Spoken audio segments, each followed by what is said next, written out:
बंदो गुरुपद कंज कृपा सिंधु नररूप हरे महामोहतम पुंज जासु बचन रवि करनिकर धन्य धन्य सतगुरु सुखद महिमा कहे न जाय। जो कुछ कहूँ तुम्हारी कृपा मोते कछु न बसाय।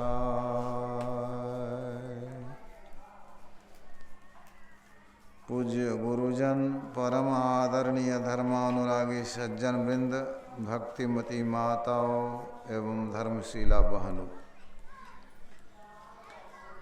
हम लोग अभी यत्र तत्र से एकत्र होकर के दयानंद बाबू के पुण्यतिथि पर सत्संग में बैठे हुए हैं। पाठ के माध्यम से सुने लक्ष्मण जी और निषाद राज का संबंध प्रसंग। तो यह जो है, जब भगवान श्री राम जंगल गए, जाने के क्रम में श्रृंगबेरपुर के नज़दीक वृक्ष के नीचे पत्तों के बिछौने पर सोए हुए थे। रात में मैया जानकी भी सोई थी। लक्ष्मण जी पहरा दे रहे थे। निषाद राज ने बहुत से पहरेदारों को नियुक्त किया। आपने भी लक्ष्मण जी के पास बैठ करके पहरा देने लगे।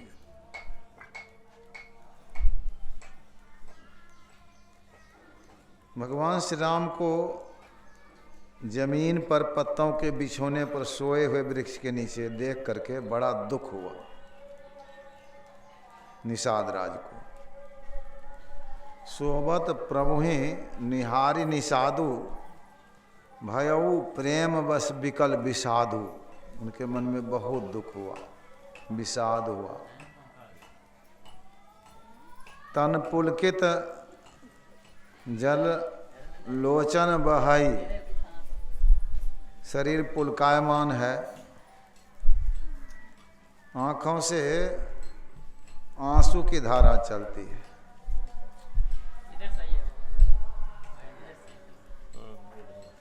बचन सो प्रेम लखन सन कहई।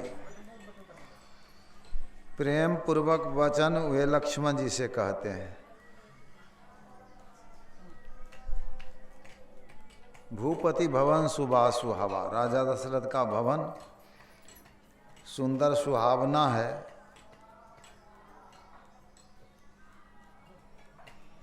सुंदर बास है, सुहावना है। सुरपुर सदन न पड़तर पावा। राजा दशरथ के भवन के ऐसा भवन इंद्र का भी नहीं था। देवताओं के राजा इंद्र का भी भवन वैसा नहीं था।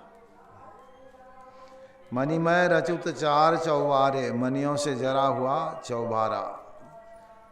बहुत ऊंचा मकान जहाँ चारों तरफ की हवा लगती हो।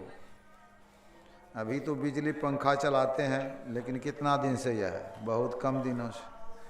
पहले बिजली पंखा नहीं था, चारों तरफ की हवा लगती थी। ऐसा मकान बनाया था राजा दशरथ ने। वो मणियों से जरा हुआ था। पलंग दीपक के टेम के समान चमकता था। पलंग मंजू मसी दीप, जहाँ सब विधि सुस प्रकाश।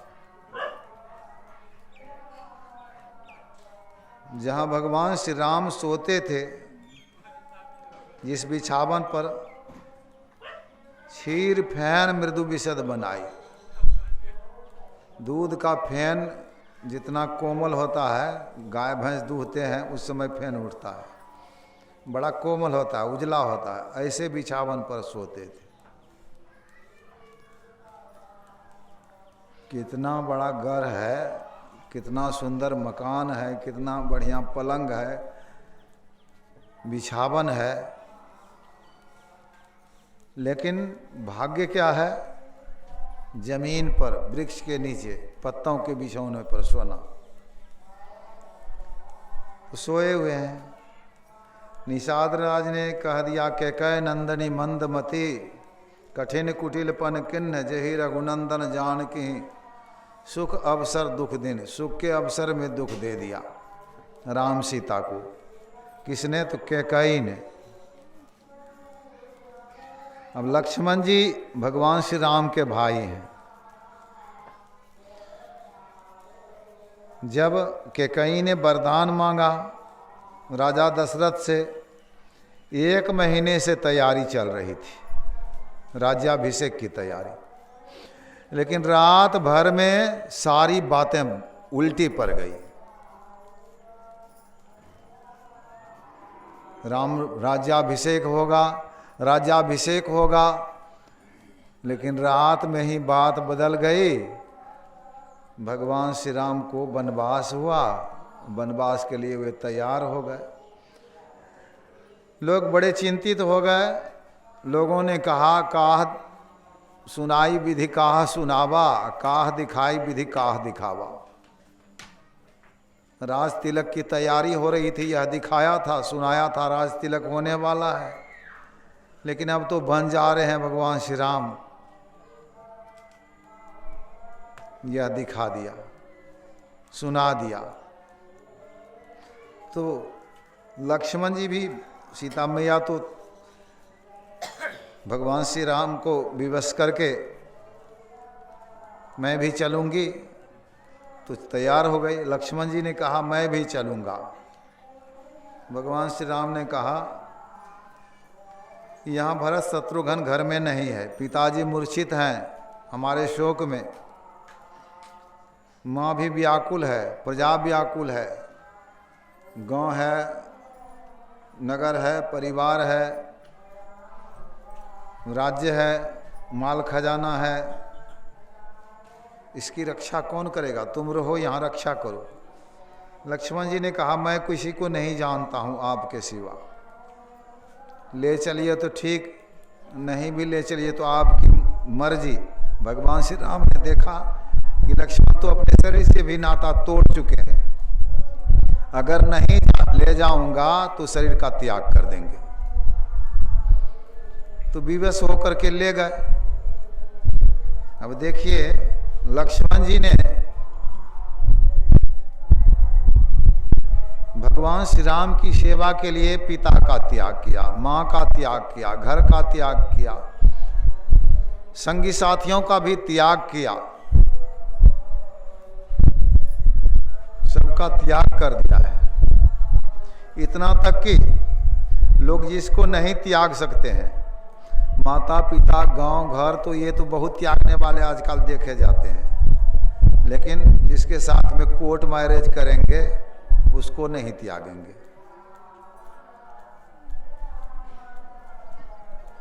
वो पत्नी है, पतन के तरफ ले जाएगी। लेकिन लक्ष्मण जी की धर्म पत्नी थी, धर्म में लगाने वाली, धर्म के तरफ ले जाने वाली, सबके सामने शादी हुई थी, उसका भी त्याग कर दिया लक्ष्मण जी ने भगवान श्री राम की सेवा के लिए। अब वहां क्या कहते हैं? अब वहां मीठी वाणी में बोलते हैं, बोले लखन मधुर मृदुवाणी, ज्ञान विराग भक्ति रसानी। मधुर मीठी वाणी, मृदु कोमल वाणी बोले। सत्यम ब्रूयात प्रियम ब्रूयात, न सत्यम अप्रियम ब्रूयात। सत्य बोलिए, प्रिय बना करके बोलिए, सत्य है अप्रिय नहीं बोलिए।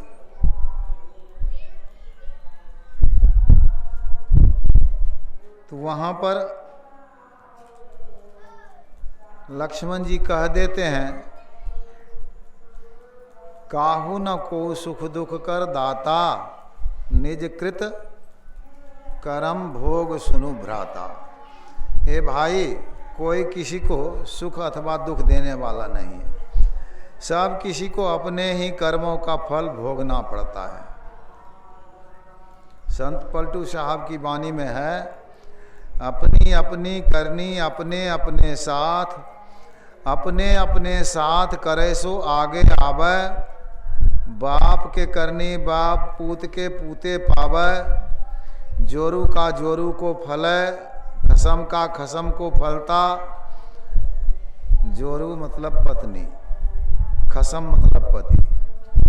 अपनी करनी सेती जीव पार उतरता, नेकी बदी है संग, अच्छा या बुरा, पाप या पुण्य। नेकी बदी है संग और न संगी कोई, देखो बूझ विचार संगे जई है दोई।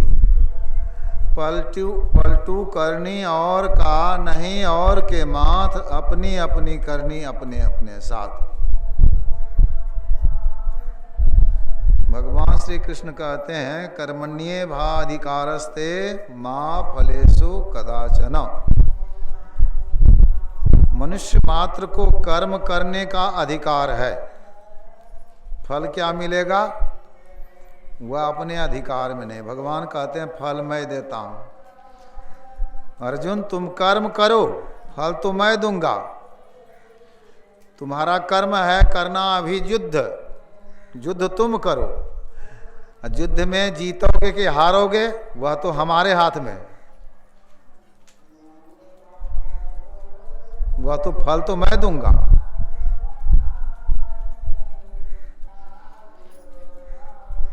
तो जिस समय जो कर्म होता है वह करना चाहिए, फल की आशा छोड़ दीजिए, फल तो भगवान देंगे। भगवान ऐसा कह दिए। अवश्यमेव भोक्तव्यं कृतकर्म शुभाशुभम। शुभ या अशुभ जो भी करेंगे उसका फल तो भोगना ही पड़ेगा। लेकिन भगवान यह भी कह दिए हैं कि गहना कर्मणो गति, कर्म की गति गहन है, समझना कठिन है।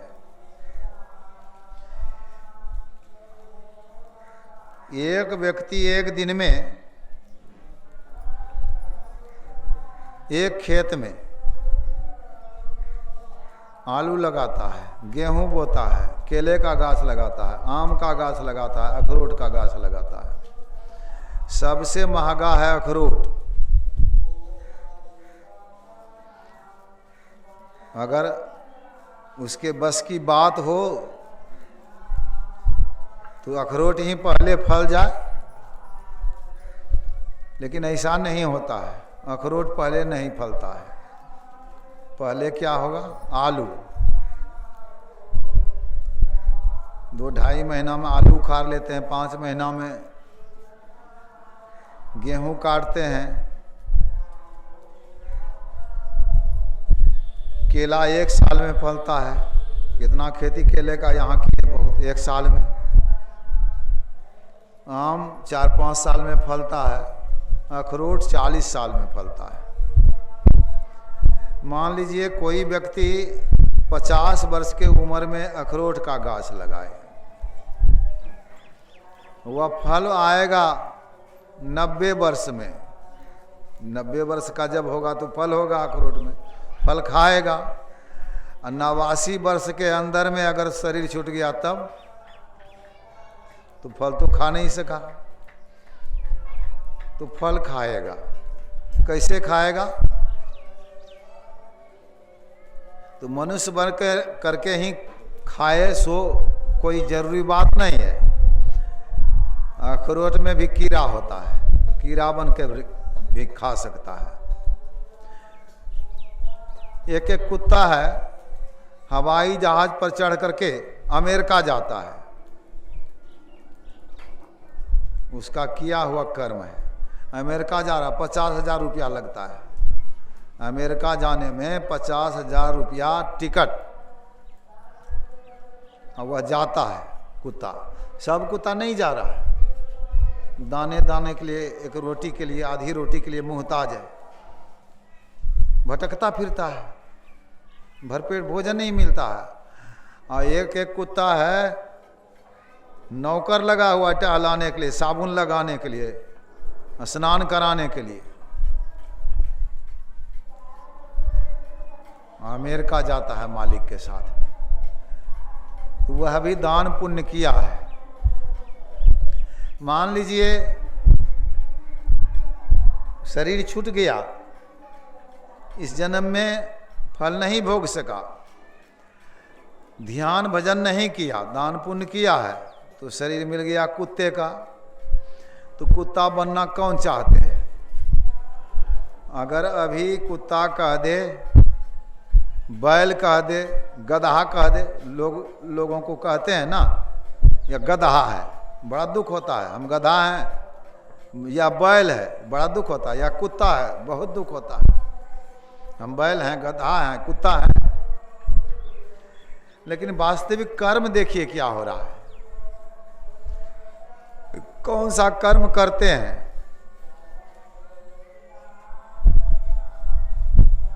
अगर चाहते हैं कि मनुष्य के शरीर में हमको अखरोट लगाए हैं वह फल मिले, तो इसके लिए तो परमात्मा की भक्ति करनी पड़ेगी। भक्ति बीज बिनसे नहीं जो जुग जाए अनंत, ऊंच नीच गर्भ जन्म ले तऊ संत को संत। भक्ति बीज पलटे नहीं, आई परे जो चोल कंचन जो बिष्ठा परे, घटे न ताकू मोल। सोना चाहे बिष्ठा में गिर जाए, उसको धो करके बेचिएगा तो क्या मोल कम दे देंगे सोनार, उसका उतना ही मोल मिलेगा। तो भक्ति का बीज जो है ना वो विनष्टा नहीं है, नाश नहीं होता उसका, वह बार बार मनुष्य का शरीर दिलाता है। पवित्र श्रीमान के घर में जन्म होता है, योगी के कुल में जन्म होता है, और यह संस्कार जो लगा हुआ है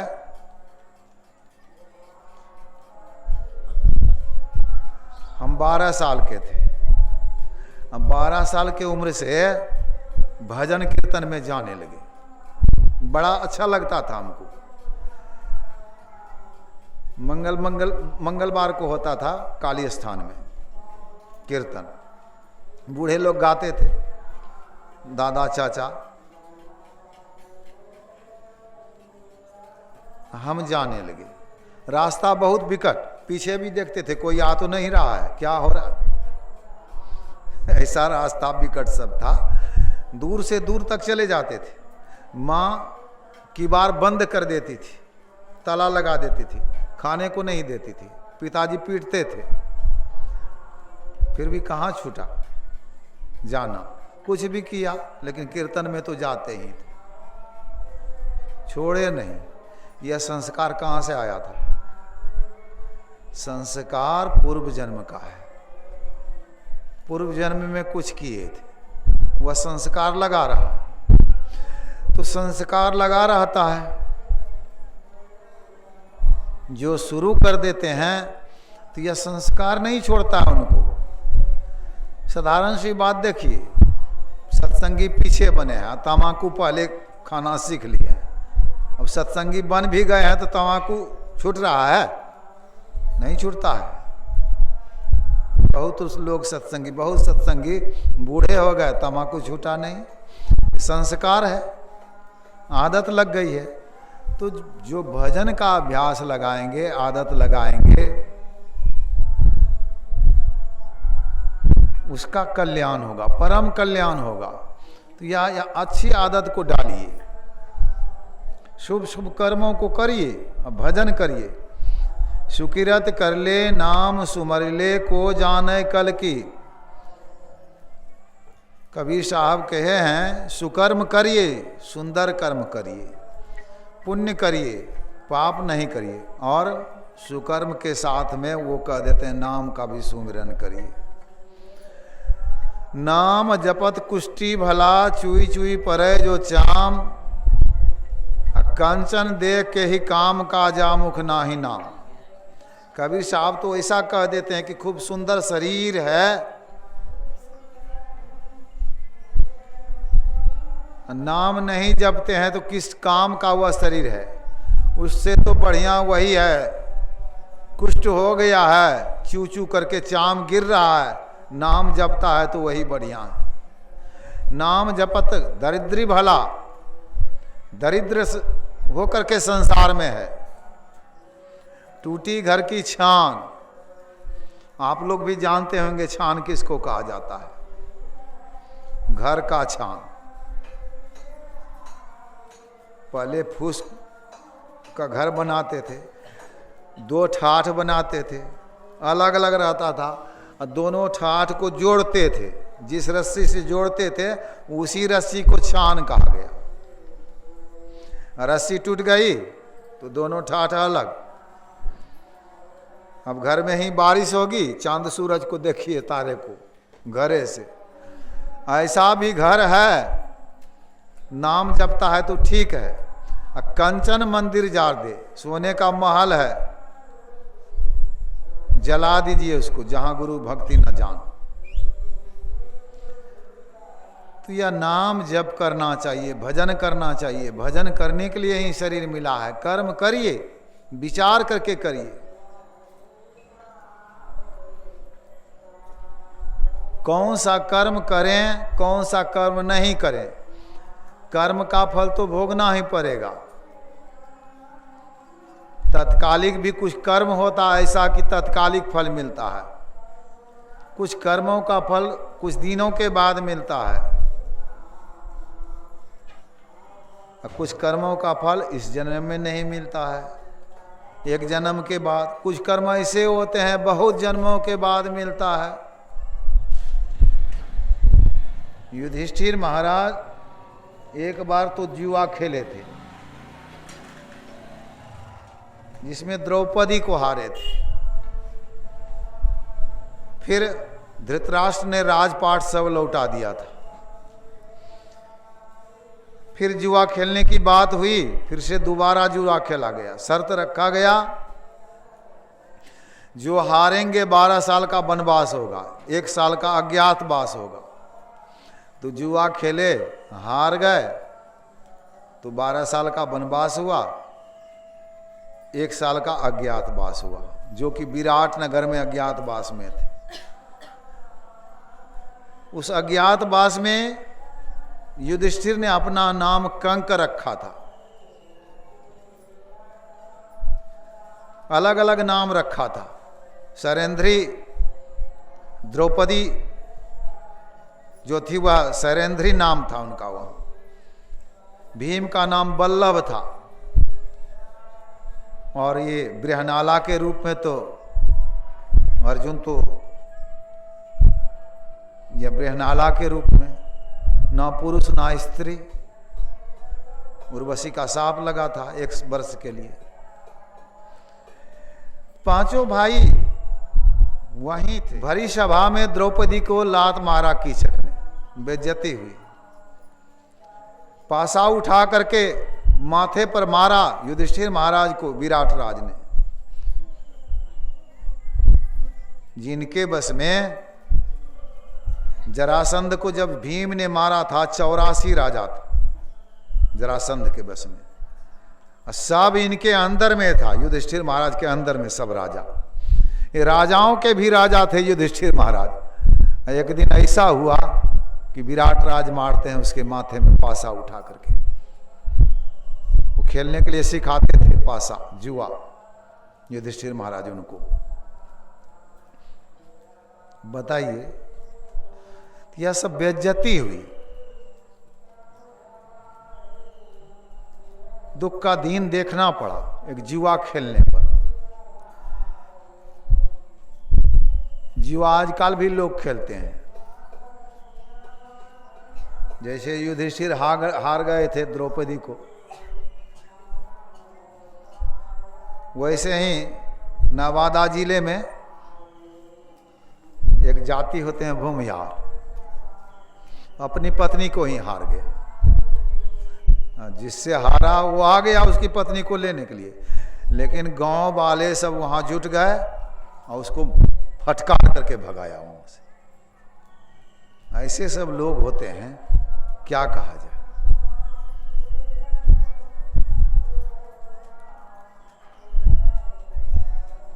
तो जो कर्म करते हैं उसका फल मिलता है। युधिष्ठिर महाराज को मिल गया तत्काल। द्रौपदी कुछ दिन पहले बोली थी अंधे का बेटा अंधा, तो भरी सभा में उनकी सारी खींची जा रही है, लेकिन वहां कोई रक्षा करने वाले नहीं, कोई रक्षा करने वाले नहीं।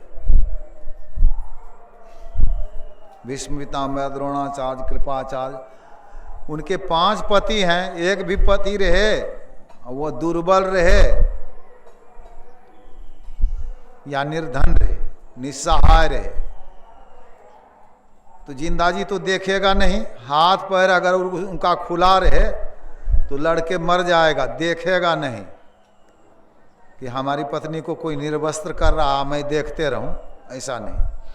यह अपने कर्मों का फल था, कोई भी साथ नहीं देते। अंधे का बेटा अंधा बोली थी, अब सारी खींची जा रही, कोई साथ नहीं देते हैं। जोरू का जोरू को फल है, कसम का कसम को फलता। अपना कर्म है तो फल अपने को मिलेगा, जो कर्म करेंगे।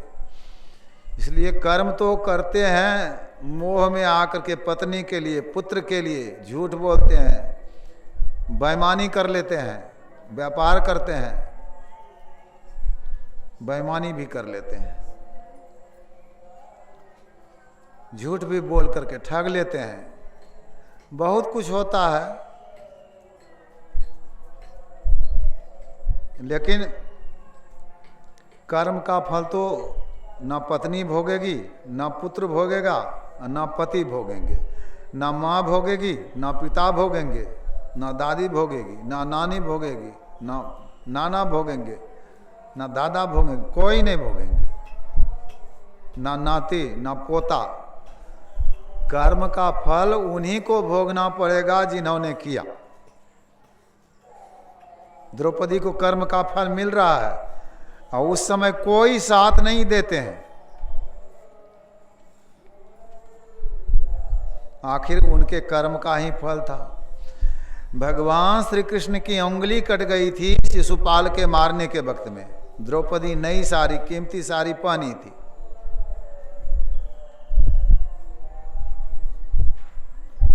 साड़ी तुरंत फाड़ करके बांध देती है। भगवान ने कहा द्रौपदी इस साड़ी के बदले में बहुत साड़ी मैं दूंगा। द्रौपदी हंसने लगी। उस समय तो पटरानी है, क्या साड़ी की कमी है, कब देंगे भगवान। द्रौपदी तो आगे पीछे नहीं जानती थी, भगवान तो सब जानते थे।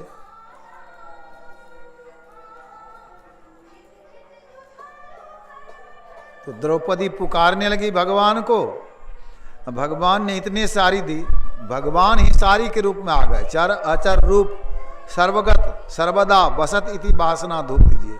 चर अचर सब रूप तो भगवान का ही है, चलने वाला नहीं चलने वाला सब रूप भगवान का ही है। तो बहुत सारी बढ़ी, अब इतनी सारी बढ़ी कि नारी बिच सारी है कि सारी बिच नारी है, नारी है कि सारी है कि सारी है कि नारी है।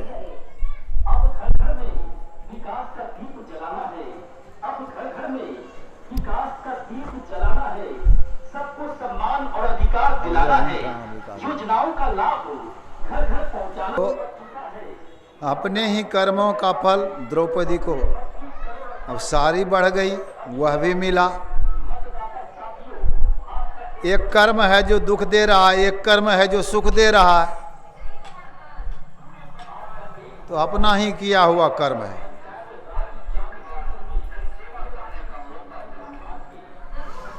भगवान के एक भक्त हो गए हैं,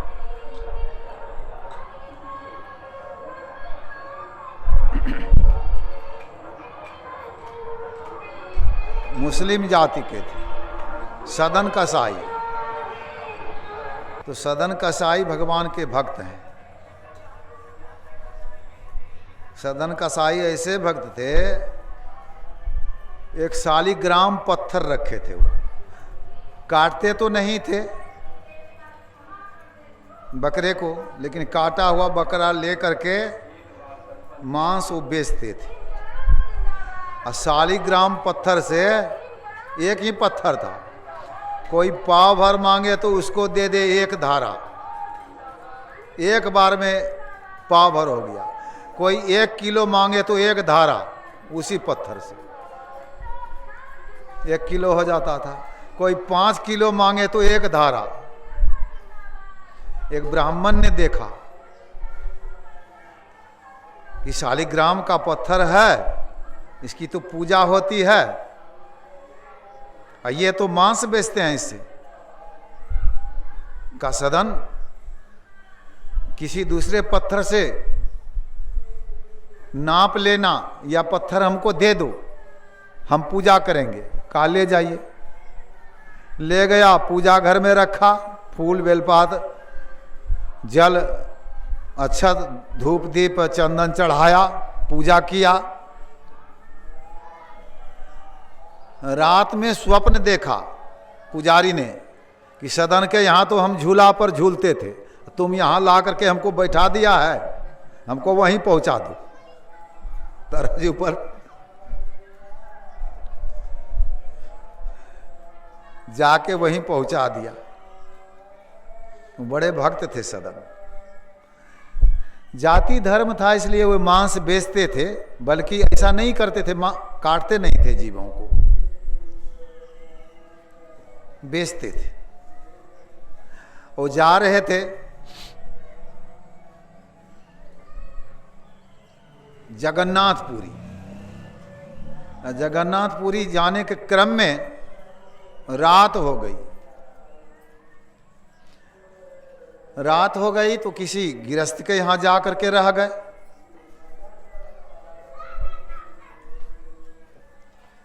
और उसकी पत्नी आती है रात में, कहती है आप हमसे प्रेम करिए।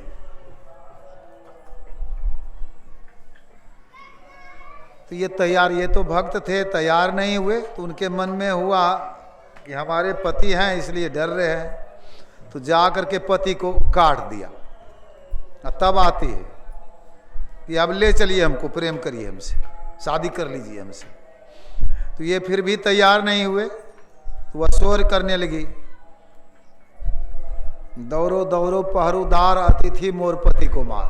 कि पहरेदार दौड़िए, अतिथि ने हमारे पति को मार दिया। अब पहरेदार दौड़े तो पकड़े गए, ले गया राजा के पास। राजा ने दंड दिया, इनका दोनों हाथ काट दो। दोनों हाथ काट दिया। बड़ा दुख हुआ। उस दुख में रोते हुए सदन फिर यात्रा करते हैं जगन्नाथपुरी का। नजदीक पहुंच भी चुके थे। दिन में पुजारी भोजन के उपरांत लेटे हुए थे, नींद आ गई थी, स्वप्न देखने लगा। भगवान ने कहा हमारा भक्त आ रहा है, उनका दोनों हाथ काट लिया है, बहुत दुखी है, लाचारी से आ रहा है, रथ पर उनको चढ़ा करके लाओ। नींद टूट गई, रथ लेकर के चला, रथ पर चढ़ा करके लाया। बताया भी कि भगवान ने हमको ऐसे ऐसे सपना दिया, तब मैं आया हूं आपको लेने के लिए। ये भगवान ने तो बहुत मदद किया, लेकिन हमारा हाथ दोनों क्यों कटा? ऐसा कर्म तो मैंने नहीं किया। जीवन में हम तो काटते नहीं हैं, हमारा हाथ क्यों कटा? मंदिर में पहुंच गए थे, जगन्नाथ जी के मंदिर में पहुंच गए थे।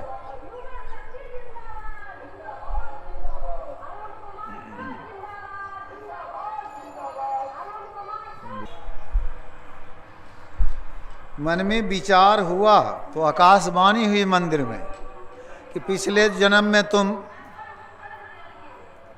गंगा स्नान करके आ रहा था, ब्राह्मण था तुम, गंगा स्नान करके आ रहा था।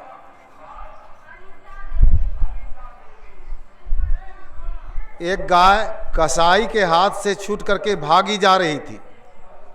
तो कसाई ने कहा पंडित जी जरा गाय को रोकिए। तो तुमने दोनों हाथ फैला दिया था, गाय रुक गई थी। कसाई उस गाय को पकड़ करके जा करके काट दिया था कसाई ने। वही गाय मर करके वही स्त्री बनी और वही कसाई उसका पुरुष था। गाय को काटा था उन्होंने, गाय उनकी स्त्री थी, कसाई ही पुरुष था, तो उन्होंने भी उसको काट दिया। कहता हूं कही जात हूं, कहा जो मान हमार, जा का गर तुम काटियो सो फिर काट तो काट दिया, अपना बदला चुका लिया। गाय ने स्त्री बन करके कसाई से बदला चुका लिया।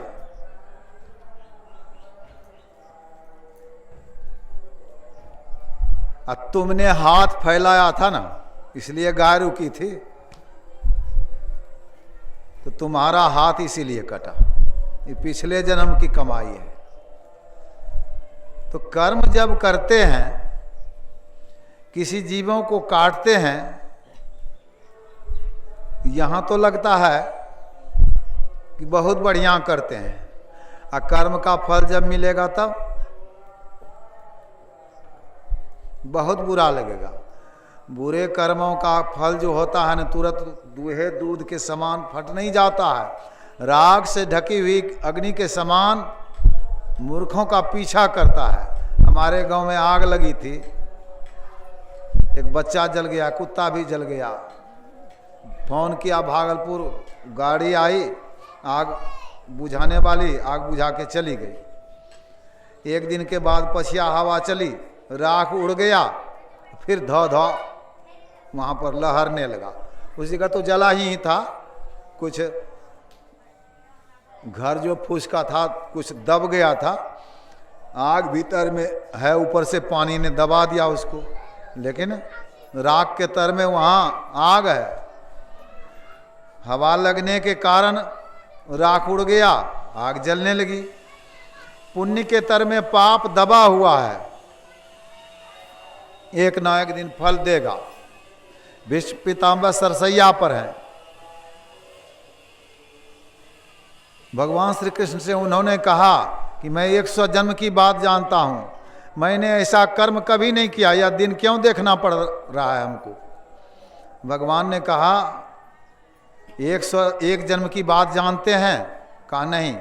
कहा 101 जन्म में आप राजा थे, शिकार खेलने के लिए जा रहे थे, एक सर्प ने रास्ता काट दिया आपका, आपने मारा, फेंक दिया, कटीले बबूल वृक्ष पर जा गिरा, कांटे में टंगा रहा, कई दिनों के बाद प्राण छूटा। उसी कर्म का फल है। 100 जन्मों के बाद भी भोगना पड़ता है कर्म का फल। जिन्होंने किया है उन्हीं को भोगना पड़ता है।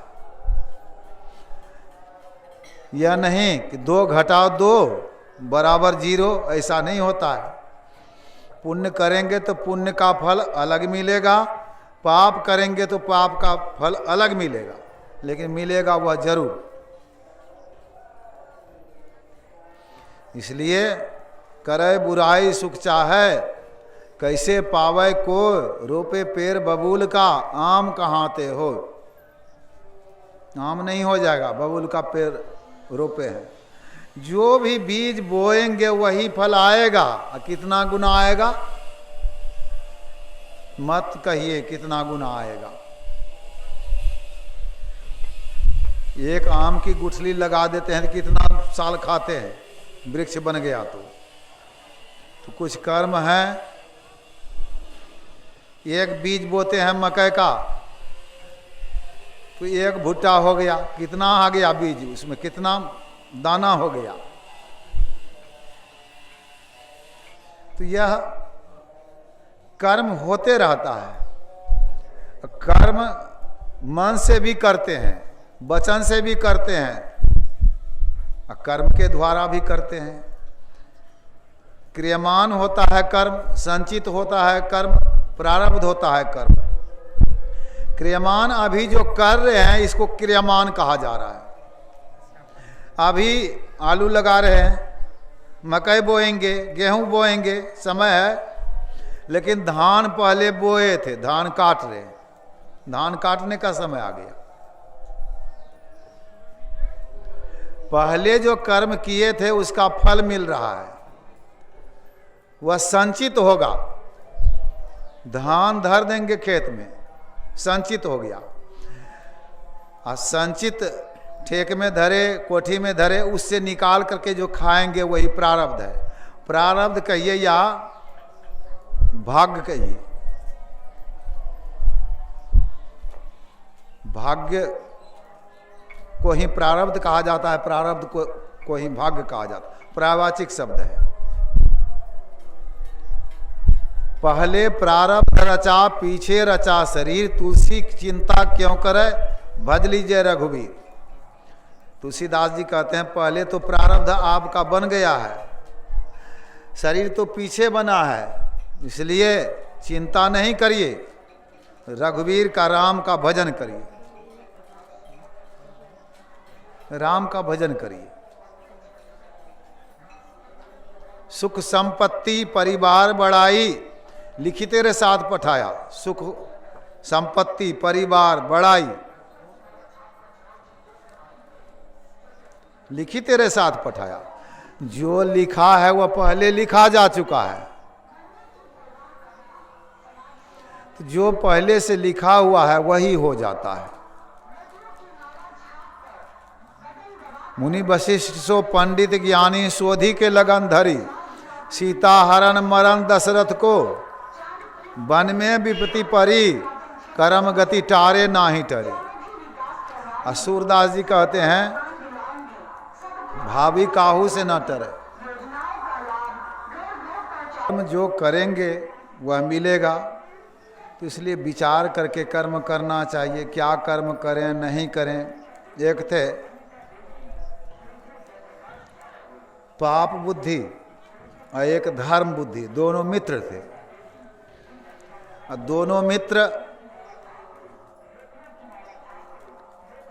गरीबी दोनों को हो गई, तो दोनों ने विचार किया कि हम लोग चलेंगे विदेश कमाने के लिए। तो चले गए विदेश। विदेश में बहुत सी संपत्ति को कमाया,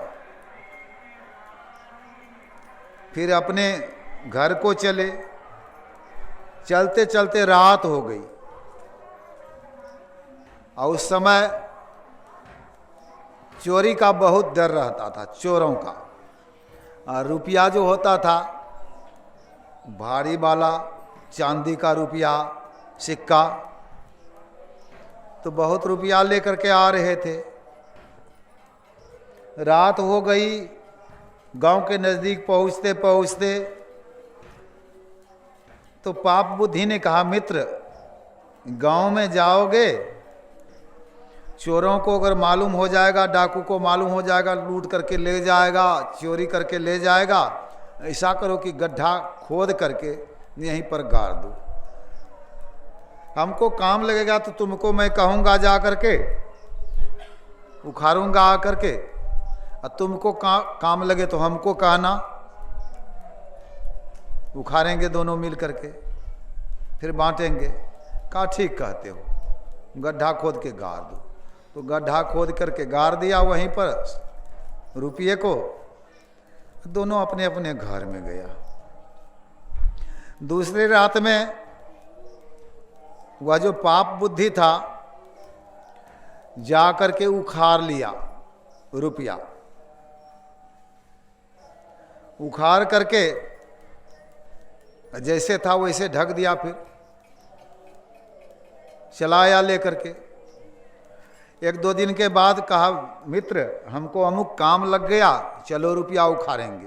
वो पाप बुद्धि कहता है धर्म बुद्धि से। कहा चलो। गया तो खोदा, खोदा तो है ही नहीं कुछ। तो उन्होंने कहा पाप बुद्धि ने तुम रुपया उखाड़े हो, इन्होंने कहा तुम उखाड़े हो। दोनों में बात बढ़ने लगी।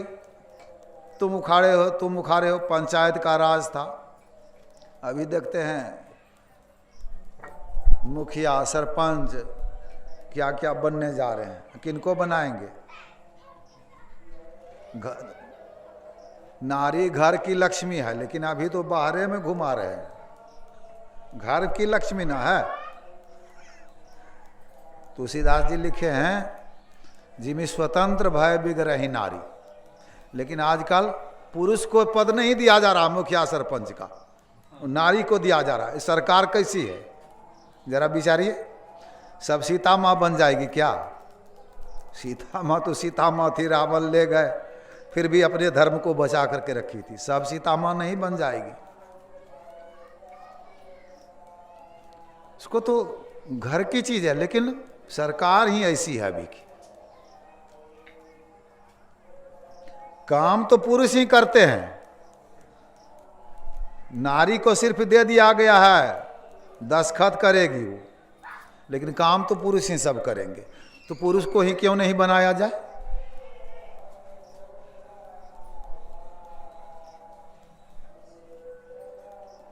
पुरुष को बनाया जाए। तो देखिए, अब तो पंचायती राज में पंच लोग फैसला करते थे। अब पंचों के पास बात पहुंच गई, दोनों पहुंच गए कि ऐसे ऐसे हम कमा के आए थे, ऐसे ऐसे गा रहे थे दोनों, इन्होंने उखाड़ लिया, वो कहता है इन्होंने उखाड़ लिया। तो पंच पूछते हैं कोई गवाही है वहां, कोई किसी ने देखा था? तो नहीं, कोई नहीं है, कोई नहीं है। का विचार करके देखिए कोई है जहां गा रहे थे? तो धर्म बुद्धि ने कहा वहां पर कुछ नहीं, एक मोटा नीम का गाछ है और कुछ नहीं। पंचों ने कहा उसी नीम के गाछ से पूछेंगे कल हम सब जा करके कि रुपया किसने, ये दोनों रुपया गाड़े थे, गाड़े थे तो उखाड़ा किसने? नीम के गाछ से पूछेंगे। और नीम का गाछ बहुत मोटा था, पुराना था, उसमें खोड़हर हो गया था। खोड़हर कहिए, धोड़हर कहिए, जो भी समझते हैं। तो पाप बुद्धि ने सुना, उनका पिता था, पिताजी से कहा पिताजी आप उस खोड़हर में जा करके छिप जाइएगा। अब पंच लोग पूछेंगे ना कि रुपया गाड़ा था ये इन दोनों ने, तो कहिएगा हाँ गाड़ा था। किसने उखाड़ा था? कह दीजिएगा धर्म बुद्धि ने। वो जाकर के छिपा रहा। पंच लोग पूछने के लिए गए, रुपया इन दोनों ने यहां पर गाड़ा था, गड्ढा खोद करके? हाँ गाड़ा था। किसने उखाड़ा? तो धर्म बुद्धि ने। तो पंचों ने कहा इस धर्म बुद्धि को कल हम लोग इसी गाछ में फांसी की सजा देंगे। रुपया उखाड़ लिया इन्होंने। पंच ऐसा कह करके जाने लगे, कुछ दूर गए। धर्म बुद्धि के मन में हुआ कि रुपया तो मैंने उखाड़ा नहीं। अब गाछ वृक्ष भी झूठ बोलने लगा है आजकल, गाछे को जला देंगे हम। लाया जरा जालन बटोर करके इधर उधर से लाया, लगा दिया उस खोड़हर में, आग लगा दिया। आग लगा दिया तो गाछ जले जले, भीतर में जो था ना जला वही। पूरा देह हाथ जल गया, मुंह कान एकदम। किसी तरह से निकला तो दौड़ा जोरों से, ठहरिए ठहरिए, लगा भूत आ गया, क्या आ गया? लोगों ने देखा भूत तो नहीं है कहीं। कहा ठहरिए ठहरिए, हम पाप बुद्धि का पिता हैं। देखिए रुपया तो उखाड़ा था पाप बुद्धि ने, लेकिन मैंने तो झूठ कह दिया, धर्म बुद्धि ने उखाड़ा था। ऐसे ऐसे हमको सिखाया था, मैंने ऐसा ऐसा कह दिया, लेकिन अब मरने के वक्त में क्या झूठ बोलूं? अब तो मैं जा रहा हूं संसार से। इतना कह करके प्राण का त्याग कर दिया उन्होंने। पंच सब घुर गए, अब इसी गाछ में ही पाप बुद्धि को अभी फांसी दे दो। उसी समय फांसी हो गई पाप बुद्धि को। तो जो कर्म करेंगे, कर्म का फल तो उनको ही भोगना पड़ेगा। प्रारब्ध मिलेगा, तत्काल भी मिल सकता है, कोई जरूरी नहीं है कि 100 जन्मों के बाद ही मिले। वह मिलता है। कुछ कुछ लोग ऐसे हैं कि कहते हैं नहीं मिलता है, कर्म करते हैं, कर्म कुछ करते हैं, फल कुछ मिलता है, कर्म खराब कर रहे हैं, फल बढ़िया मिल रहा है, तो वह तो आपका प्रारब्ध बना है, पीछे की कमाई है। अभी जो कर रहे हैं यह अभी संचित हो रहा है, यह अभी प्रारब्ध बनेगा। इसलिए क्या करें, विचार करके करिए। पाप नहीं करना चाहिए, पुण्य करना चाहिए और भजन करना चाहिए। इन पाप पुण्य से बचने के लिए भी भगवान का भजन है। गुरु महाराज की वाणी में सुने ना, यही मानुष देह समैया में करु परमेश्वर में प्यार, कर्म धर्म को जला खाकर देंगे तुमको तार। मनुष्य के शरीर में परमात्मा में प्रेम करिए, कर्म धर्म को जला देगा और उद्धार कर देगा।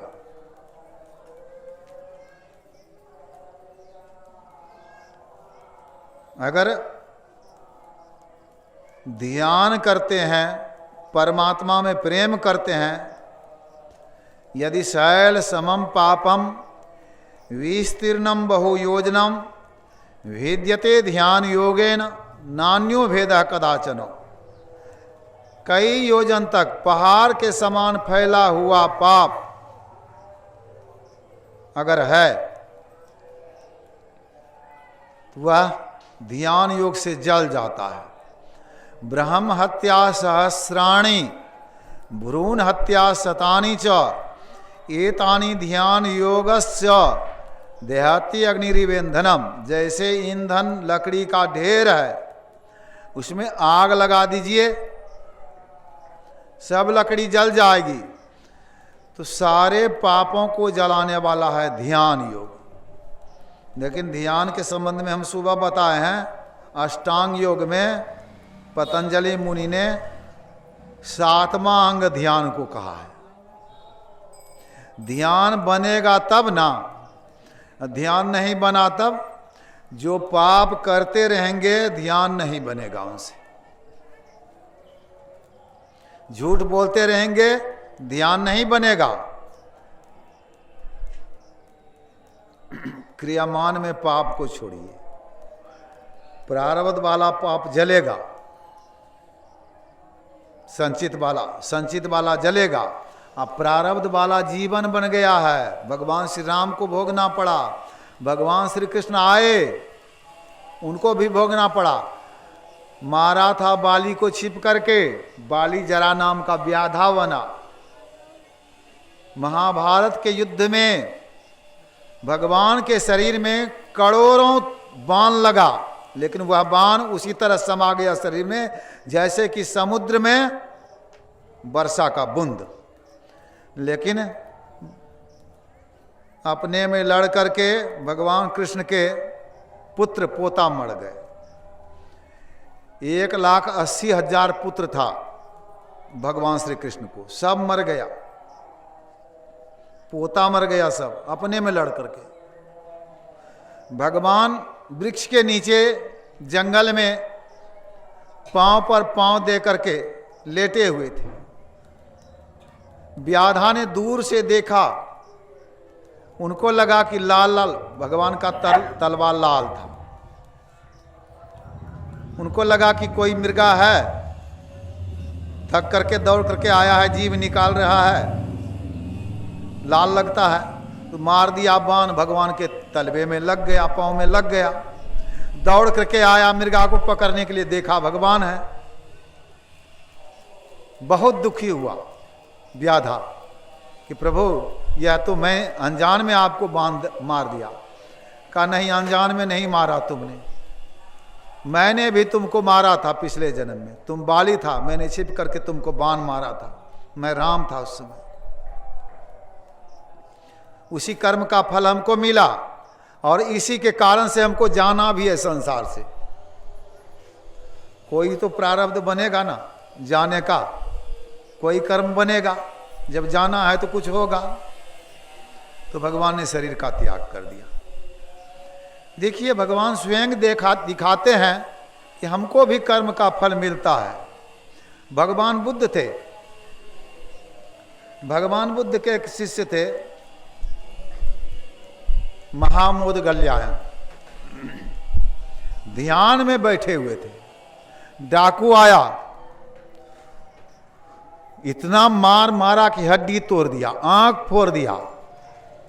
ध्यान से जब उतरे तो उनको पता लगा, बहुत दुख हुआ, उड़ करके चले गए भगवान बुद्ध के पास। कहा, भंते, यह शरीर रहने योग्य नहीं रहा। भगवान ने कहा, इस शरीर का त्याग कर दो तुम। तो अपने अधिकार में था, शरीर को तुरंत त्याग दिया। वहां पर बहुत शिष्य बैठे थे भगवान बुद्ध के।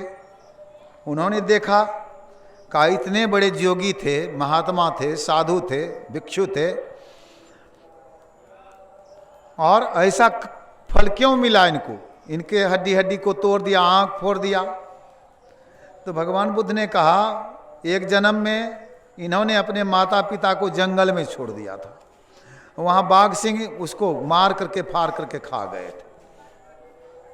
उसी कर्म का फल पीछा कर रहा था, कर्म का फल मिला, लेकिन शरीर को मिला, हमारे पुत्र को नहीं मिला। हमारा पुत्र तो ध्यान में इतना बढ़ा चढ़ा था, उसको फल नहीं मिला, तो शरीर को मिलेगा। देखिए, शरीर कुछ और है, हम कुछ और हैं। दधीचि ऋषि थे, उस समय वृत्रासुर नाम का एक राक्षस हुआ, जिन्होंने देवताओं के ऊपर चढ़ाई किया। देवता सब भाग गए इंद्रासन को छोड़ करके, स्वर्ग छोड़ करके, राक्षस के डर से। ब्रह्मा जी के पास गए त्राही त्राही करते हुए कि रक्षा करिए, रक्षा करिए, वो राक्षस कैसे मारा जाएगा? हम देवता लोग कोई नहीं जीत सके उन राक्षसों से। ब्रह्मा जी ने कहा, हुआ दधीचि की हड्डी से मरेगा, जाइए हड्डी मांगिए दधीचि से। इंद्र आए, कहा, ब्रह्मा जी ने ऐसे ऐसे कहा है, अपनी हड्डी दीजिए, नहीं तो यह राक्षस संसार में उपद्रव मचाएगा, मानव को खा जाएगा, ऋषि मुनियों को खा जाएगा, दुख देगा। देवता तो रक्षा कर ही नहीं सकते हैं, हम भी हार गए। दधीचि ने कहा, गाय ले आइए। इंद्र गाय को लाते हैं, कहा, नमक छिड़क दीजिए शरीर पर। नमक छिड़क दिया, गाय चाटने लगी, चमड़े को, मांस को, खून को चाट गई, बच गई हड्डी। हम कह रहे थे दधीचि की बात, जब हड्डी बच गई, कहा, अब काटो, लगाओ। अपने प्राण को आज्ञा चक्र में स्थापित किया था। प्रयाण काले मनसा चलेना भक्ति युक्तो योग बलैन चेव भ्रुवोर मध्य प्राण मावेश्य सम्यक स्वतंग परम पुरुष मुपैति दिव्यम। भगवान श्री कृष्ण ने अर्जुन से कहा कि चलने के वक्त में भक्ति से साराबोर हो करके अपने प्राण को जो भ्रुवोर मध्य में आज्ञा चक्र में स्थापित कर लेते हैं, सुषुम्ना में स्थिर कर लेते हैं, तो कहाँ जाते हैं? परम पुरुष के लोक में, दिव्य लोक में जाते हैं, परमात्मा के लोक में जाते हैं। दधीचि ने अपने प्राण को आज्ञा चक्र में स्थापित कर लिया और कहा, काटो शरीर को। हाथ पांव काट करके धनुष बनाया, 2 धनुष बना। एक धनुष को कंस के राज्य में धरा हुआ था, जिसको भगवान श्री कृष्ण ने तोड़ा। एक धनुष जो बनाया उसका नाम पिनाक पड़ा था, पिनाक धनुष। इसलिए को आज्ञा चक्र में रखे हैं। नाक सिर्फ है, हाथ पांव काटा गया, शरीर काट करके गले से नीचे यह बनाया गया, वज्र बनाया गया।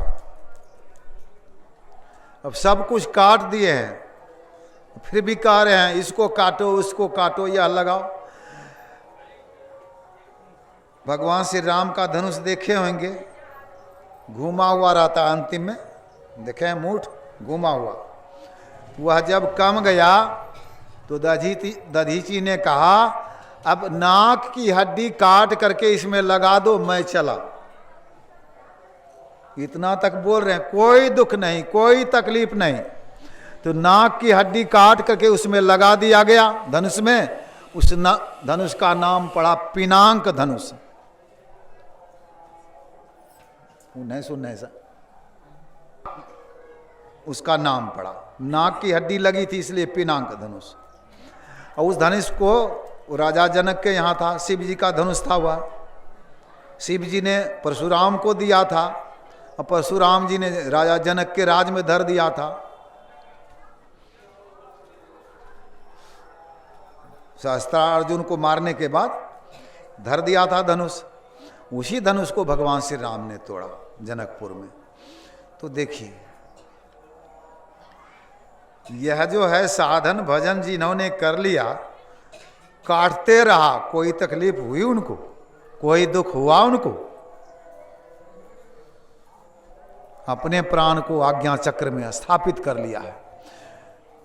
सपना में बहुत दुख होता है या सुख होता है, कंठ में है। जागृत अवस्था में जब आते हैं तो कोई दुख सुख मालूम पड़ता है, आंख में आ गए।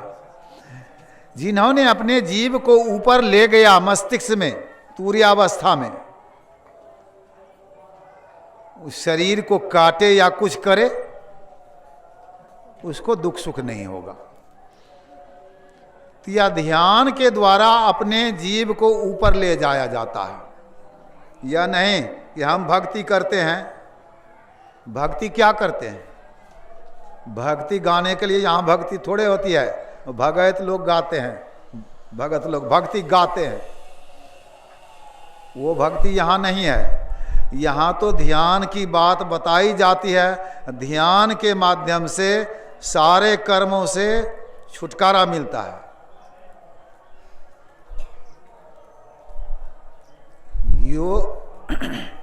योग की अग्नि में सारे कर्मों को जला दिया जाता है। तो इसलिए यही योग करिए, ध्यान योग करिए सब कोई, सारे पाप जल जाएंगे ध्यान योग से।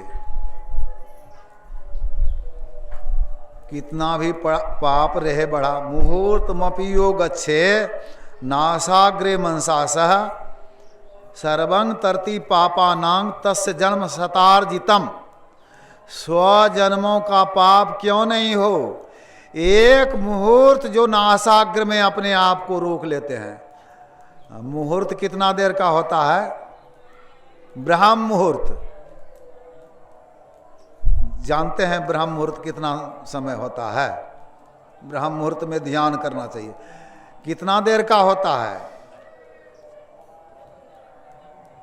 48 मिनट का। 24 घंटे में 30 मुहूर्त होता है, तो 24 घंटा कितना मिनट हुआ, उतना मिनट बना करके और 30 से भाग दे करके देखिए कि कितना हुआ। 48 मिनट होगा। 48 मिनट का मुहूर्त होता है। यह नहीं कि बैठे और उठ गए ध्यान हो गया, नहीं। 1 घंटा बैठते भी हैं, अगर नासाग्र में नहीं जाते हैं, ध्यान नहीं बना तो नहीं हुआ। नासाग्र में अपने आप को रोकिए, बहुत अभ्यास करिए। तो मुहूर्त मपि योग अच्छे नासाग्रे मनसासा सर्वंग तरती पापानंग तस् जन्म शतार्जितम। 100 जन्मों का पाप क्यों नहीं हो, यह ध्यान योग से सब नष्ट हो जाएगा।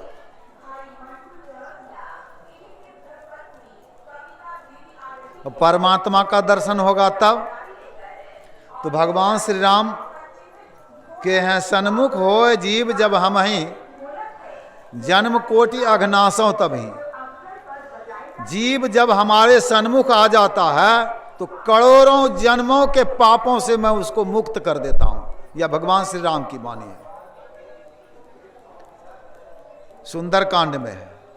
विभीषण मिलने के लिए आए हैं, सुंदरकांड में या किष्किंधा कांड में है। विभीषण मिलने के लिए आए, उसी समय की बात है, किष्किंधा कांड में ही होगा।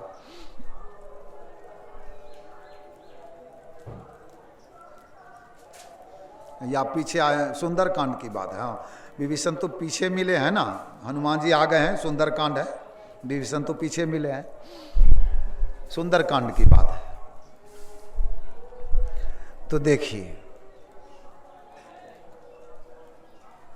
अब राजा दशरथ या अर्जुन कोई भी हैं, भगवान के सन्मुख नहीं है, जीव सन्मुख होगा, शरीर नहीं।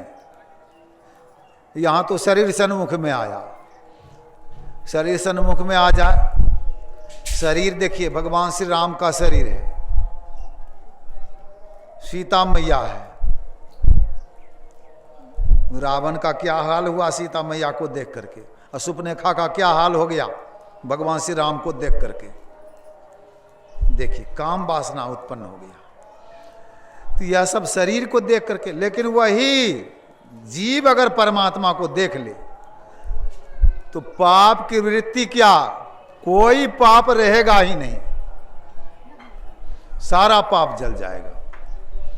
तो जीव जाएगा परमात्मा के सन्मुख तब ना, शरीर जाएगा, दुश्मनी है। भगवान श्री राम से बहुत राक्षस लड़े, भगवान कृष्ण से लड़े, भगवान भी थे, किसी ने भगवान माना, किसी ने नहीं माना। ये सगुण साकार में हर समय भ्रम है। निर्गुण रूप सुलभ अति, तुलसीदास जी ने कहा अति सुलभ है निर्गुण रूप, सगुण जान नहीं कोई, सगुण तो जान ही नहीं सकते हैं। यहाँ तो लोग सगुण कहते हैं, सगुने को पकड़िए। तुलसीदास जी के ऐसे भक्त कहते हैं नहीं, सगुण को कोई नहीं जान सकते, निर्गुण सुलभ अति सुलभ है, सुगम, निर्गुण सुगम है, सगुण अगम, नाना चरित्र, नाना चरित्र है सगुण में। सुनी मुनि मन भ्रम हो, भरद्वाज जी को भ्रम हो गया, सती जी को भ्रम हो गया, गरुड़ जी को भ्रम हो गया, राजा दशरथ को भ्रम हो गया। ये सब भक्तों को भ्रम हो जाता है, मुनियों को भ्रम हो जाता है सगुण में। इसलिए उस निर्गुण निराकार राम को जानेंगे जो कि अपने अंदर में निर्गुण निराकार निर्मोहा नित्य निरंजन सुख संदोहा प्रकृति पार प्रभु सब उर्वासी सबके हृदय में है, उनको जानेंगे तो सारा दुख छूट जाएगा। इसी को दधीची ऋषि ने जाना। किसी का गोत्र दधीची है, किसी का कश्यप है, तो कश्यप ऋषि ने उन्हीं को जाना था ध्यान करके। किसी का गोत्र जाह्नवी है तो जाह्नवी मुनि ने उन्हीं को जाना था ध्यान करके। भरद्वाज गोत्र है तो भरद्वाज मुनि ने ध्यान किया था, उन्हीं को जाना था। गौतम गोत्र है, गौतम मुनि ने ध्यान करके उन्हीं को जाना था। भृगु गोत्र है, भृगु मुनि ने जाना था ध्यान करके उन्हीं को। अपने अंदर में जाना, अपने अंदर में ईश्वर को पाया। ईश्वर वो सर्वभूतानां हृदय से अर्जुन तिष्ठति, सब भूतों में ईश्वर का वास है, सबके हृदय में वो स्थित है। तो हृदय वाले ईश्वर को जो जानेंगे उनका भ्रम दूर हो जाएगा, उनको कोई दुख नहीं रहेगा। तो इस सत्संग के माध्यम से यही बतलाया जाता है, ऐसे परमात्मा की भक्ति करिए जो कि परम कल्याण हो जाए। ध्यान करके अपना परम कल्याण बना लीजिए, यही आप लोगों की सेवा में।